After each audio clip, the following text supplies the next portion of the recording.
One of the most effective weapons in modern land warfare is the missile-armed attack helicopter. From the sleek American Apache, to the innovative South African Ruifoc, to the high-tech European Tiger, these military machines deliver awe-inspiring performance and deadly firepower to frontline forces around the world.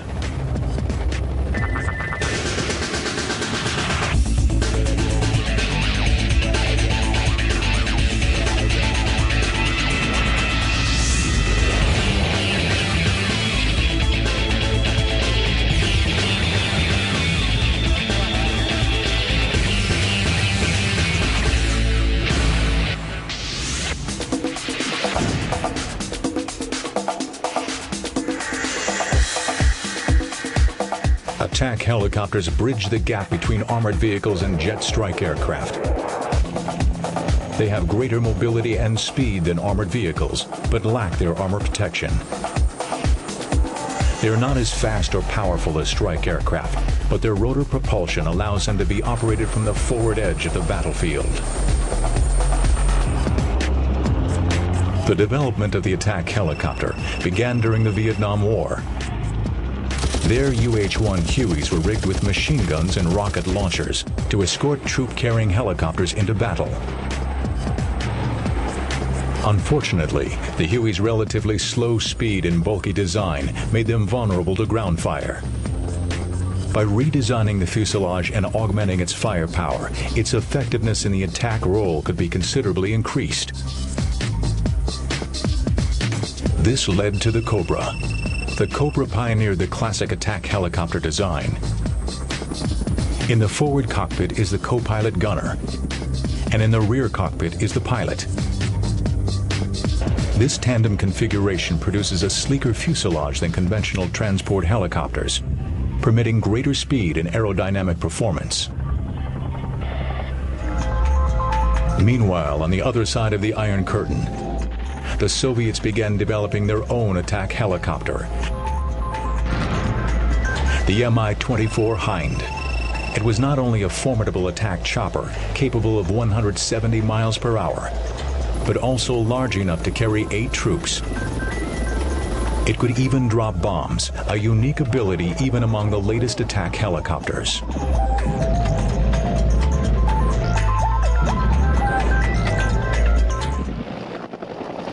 After the Vietnam War, the development of guided missiles expanded the capabilities of attack helicopters, particularly for the United States.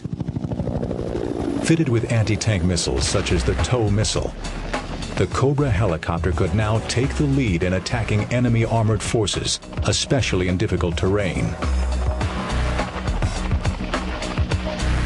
As a result, tank hunting became one of their primary missions.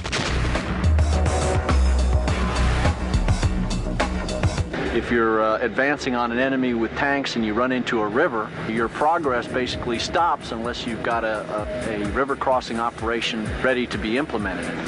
With the attack helicopter, you don't need to worry about that, and you're capable of going across the river and influencing the battle on the other side of that obstacle until such time as the ground forces can catch up with you. On the AH-1 Cobra, the TOW wire-guided anti-tank missile is used. A very similar missile is the HOT. When fired, these missiles trail a very thin copper wire behind them. This amazingly tough wire serves as a link between the guidance system on the helicopter and the control surfaces on the missile. And by using a small control, the guidance system steers the missile precisely toward the target.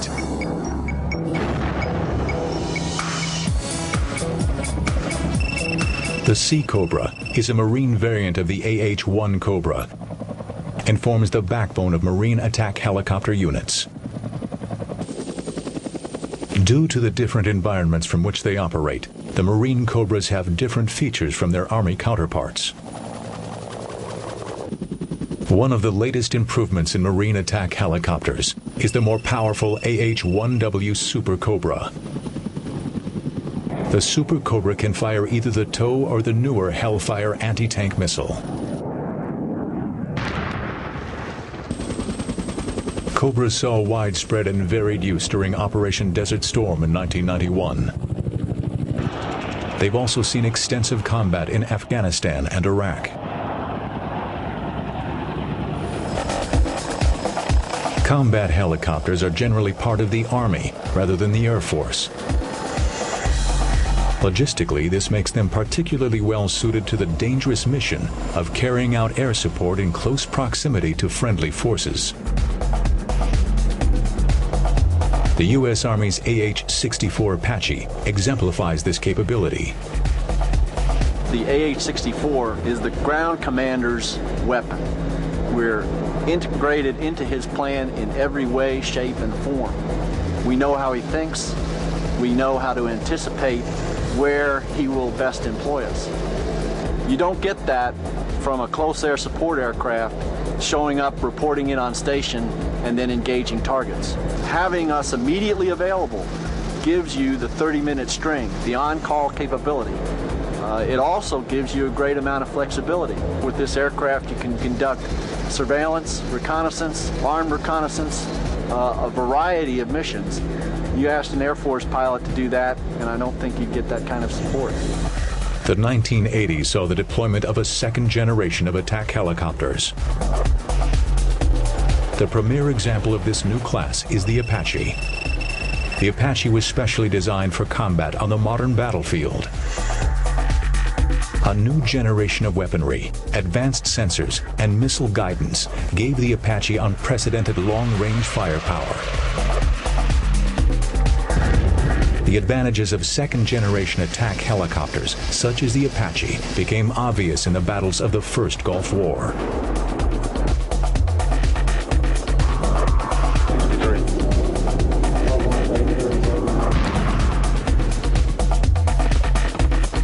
Its capability to stand off outside the capability of the enemy to see us, number one, and number two, engage us, is just phenomenal.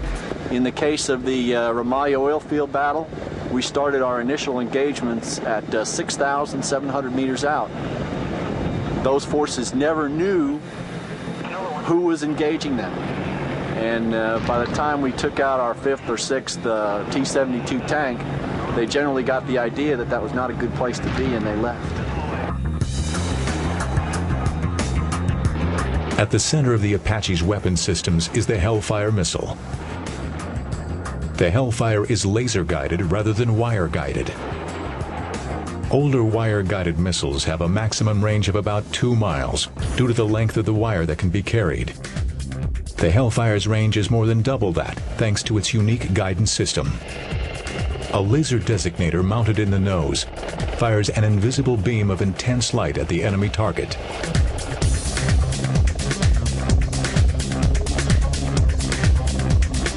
The seeker in the head of the Hellfire zeroes in on the laser light being reflected off the target.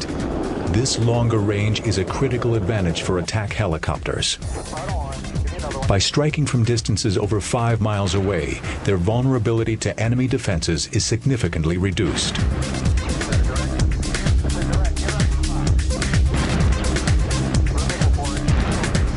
The Hellfire missile, I give ranges out in excess of 8 kilometers if I need it. Just like with any kind of battlefield system, I want to use the weapon that keeps me as far away from the bad guy as possible.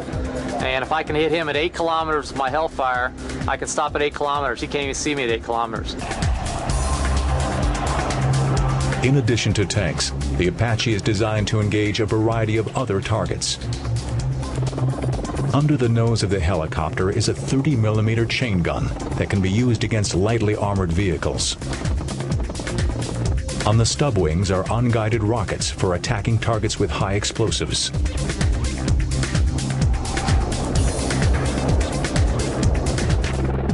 Helicopters are large and noisy. To minimize the visibility of the Apache to enemy forces, it was designed to operate at night. The two unusual devices on the nose of the Apache are the Pilot's Night Vision System, or PNVS, and the Target Acquisition and Designation System, or TADS, used to locate targets and aim its weapons.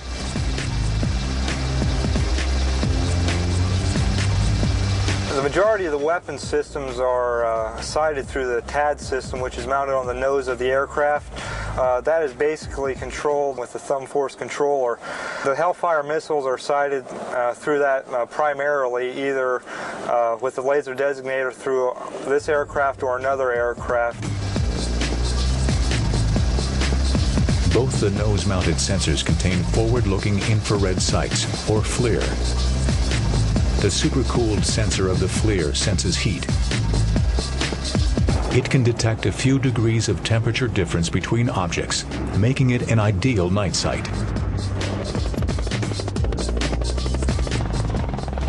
Flying an attack helicopter at high speeds and low altitude in a hostile environment is difficult and risky. To make it easier for the crew to handle all their tasks in such a fast-paced environment, special features were built into the Apache. One of the most remarkable of these is the crew's special helmet. This is called the IHADS Integrated Helmet and Display System. It's a rather actually sophisticated and expensive piece of equipment that was developed in concert with the Apache to utilize some of the systems on the Apache, mainly the pilot night vision system, the 30mm chain gun cannon, and the pads. Any of these systems can be slaved to the helmet. That you can take these systems and where the pilot is looking, make the weapon system and/or sensor look. This is the HDU, Helmet Display Unit. This is similar to what the Air Force has in their aircraft up on their glare screen. It's a HUD, heads-up display unit, except this mounts into our helmet.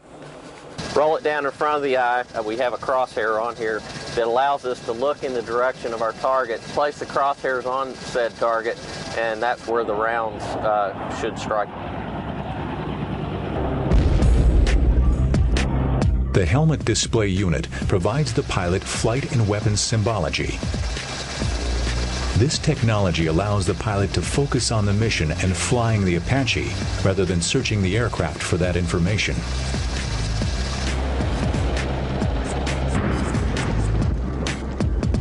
Shoulder-launched missiles appeared on the battlefield in the 1970s. These missiles pose a growing threat to combat helicopters. The Apache was designed to minimize its vulnerabilities to these weapons. It is equipped with 2 engines so that if one is disabled, the aircraft can continue to fly. In addition, its engines are shrouded to reduce their heat signature, making it more difficult for heat-seeking missiles to track them. Electronic sensors warn the crew if radar-directed weapons are being aimed at them so that protection systems can be activated. These features are enhanced by the crew's tactics.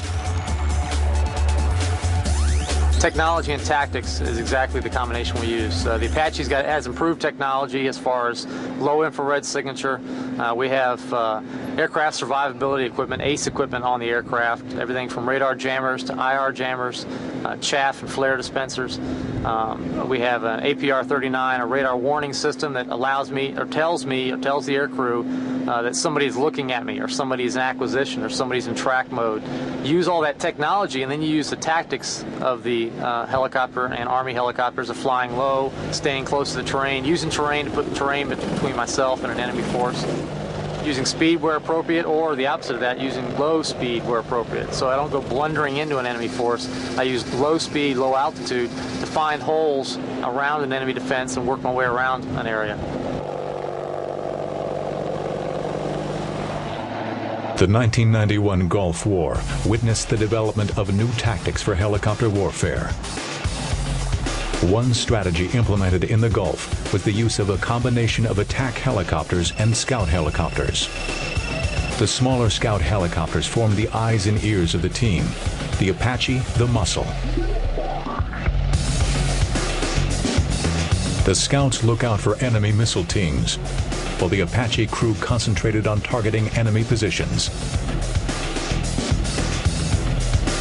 The scouts, armed with an air-to-air version of the Stinger missile, could also protect the attack helicopter unit from enemy helicopter attack.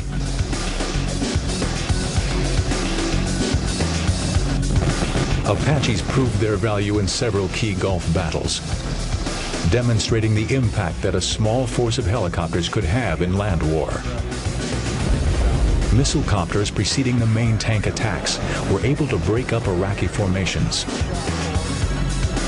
Under a ceaseless barrage of deadly Hellfire missiles, the Iraqi armor units disintegrated. In 2002, Apaches were an essential element in helping to rid Afghanistan of Al-Qaeda and Taliban forces.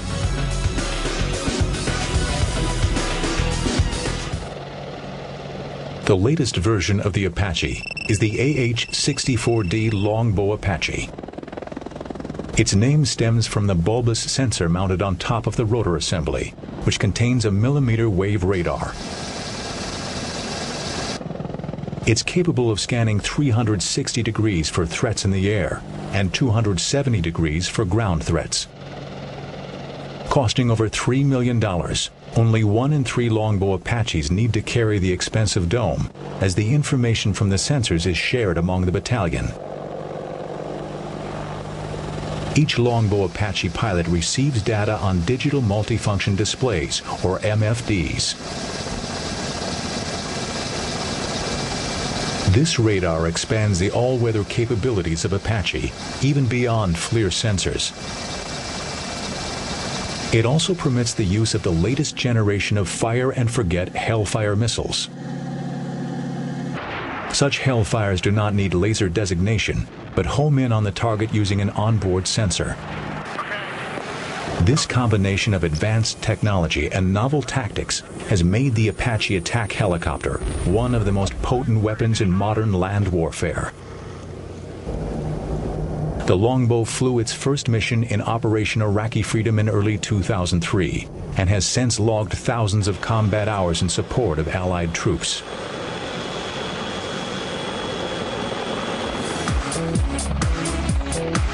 The success of attack helicopters like the Cobra and Apache has inspired similar helicopter programs around the world. One of these is South Africa's Rooivalk AH-2.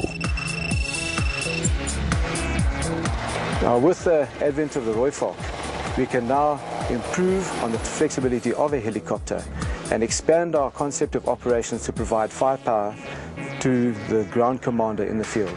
The design of the Rooivalk is intended as an anti-armor aircraft, but because of our circumstances in the Southern African scenario where we have low-intensity conflicts, the aircraft has also been designed to fulfill other roles such as escort of transport helicopters and to a certain extent provide firepower for autonomous Air Force operations. The layout of the Rooivalk is the classical configuration with a 2-man crew. One of the differences between the Rooivalk and the Apache is the cockpit layout. The Apache uses a single canopy, while on the Rooivalk the canopy is split. The weapons officer sits in the front cockpit and the pilot is seated in the station above and behind him. The pilot flies and navigates, while the co-pilot weapon system operator does the management of the weapon system, the actual aiming, the firing, etc. He can operate the weapons independently. He can also fly the helicopter, should he be required to do this, because he has a full flying station, full flight controls in the front cockpit as well. And in fact, the pilot can, should the need arise, also operate the weapon systems. The armament system of the AH-2 is similar to the Apache's. The Rooivalk can be fitted with traditional Hellfire or Hot missiles. Although the basic model of the Rooivalk is very similar in appearance to the Apache, there are several differences, many of them particularly suited for the African environment. Whereas the American systems are generally designed to be operated in a highly supportive environment with a lot of logistic support, our terrain and our environment has required of us to design it to be far less dependent upon such support. It is better suited, we think, to operation over long distances, Another example would be the sand filter systems, which have been integrated in the design from day one, which is uniquely suited to this type of dry, dusty environment. One of the areas where the Rooivalk incorporates new features is its avionics. The handling qualities of the basic aeroplane are very similar to the handling qualities that one would find on helicopters of this class. What we are developing for the Rooivalk is a special electronic control system which will vastly improve the handling qualities of the aircraft in the low-level environment, which is the environment in which the airplane will spend most of its life. And this system will make the aircraft particularly well suited to easy piloting during operational sorties. The Rooivalk is the most sophisticated aircraft ever developed in Africa.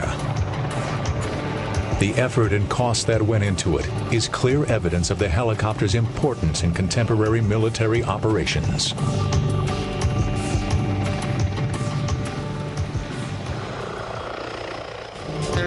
Italy was the first in Western Europe to develop an attack helicopter.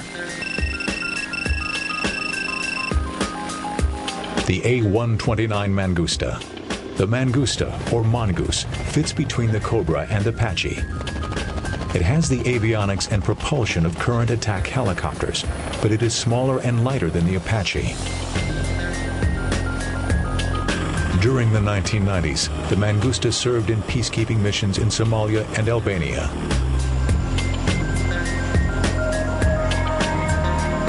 Throughout the 1990s, the Italians modified the Mangusta, culminating in the latest variant, the A129 CBT. The Mangusta CBT has superior avionics and weapon systems. It employs an innovative FLIR targeting system and advanced flight and fire controls. It can carry the TOW and Hellfire anti-tank missile, as well as the Stinger air-to-air missile. It is also fitted with a 20mm cannon and a 3-barreled Gatling gun.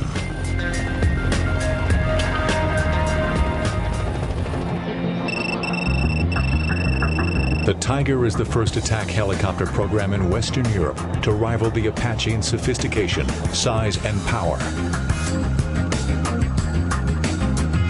Its design and production is a cooperative effort between France and Germany. The Tiger is produced in 3 variants to satisfy the requirements of the 2 armed forces. The French HAC and German UHT are multi-role helicopters configured to provide air-to-air, air-to-ground, and anti-tank fire support. Similar to the Longbow, these variants feature a mast-mounted sight with infrared sensors and a laser rangefinder, as well as a nose-mounted FLIR imager. Triget and Hot missiles offer anti-tank capability. 68mm rocket supply air-to-ground fire support, while a 12.7mm gun pod and Stinger or Mistral missiles deliver air-to-air firepower.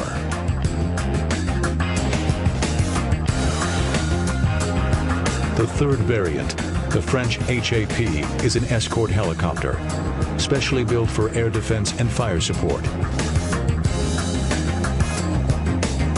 The HAP features a nose-mounted 30mm cannon. It has exceptionally low radar and infrared signatures. It also features superior avionics and state-of-the-art fire control systems.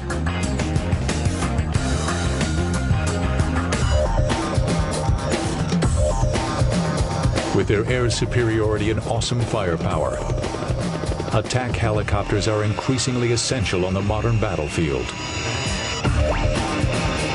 When a rapid reaction force is needed for today's high-speed maneuver warfare, the call goes out for the missile copter.